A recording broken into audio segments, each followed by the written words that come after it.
Good evening, I'm maturegamer, and this is the Stanton Report.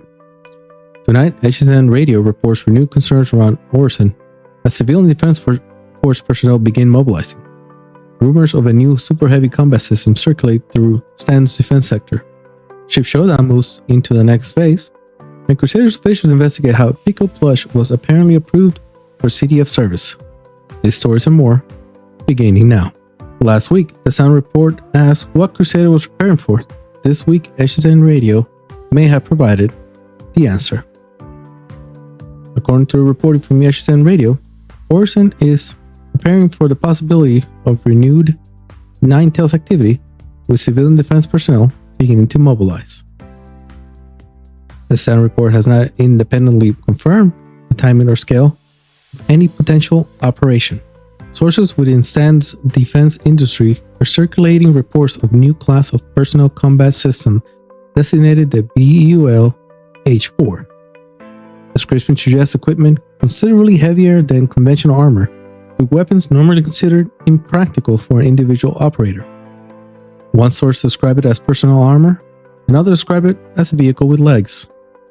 There is currently no evidence connecting this program to preparations around Crusader. The timing is nevertheless interesting. The nomination period has closed in the year Ship Showdown, leaving manufacturers and owners waiting to see which vessels advance. Freelancers owners cited reliability, prospector owners cited productivity. Poll A owners submitted spreadsheets. Reliant owners submitted a 14-page explanation of why everyone else is wrong. Crusader Security is investigating an apparent administrative error after a Pico Plush was listed among personnel approved for civilian defense force deployment. Records reviewed by the Stanton Report list the applicants as 30 centimeters tall with no combat qualifications and no known ability to operate a firearm. The application was approved. Pico has reportedly been assigned to logistics. Traffic around Bayer 18 remains heavy this evening after a Caterpillar pilot reportedly attempted to use a landing zone designated for vehicles considerably smaller than a Caterpillar.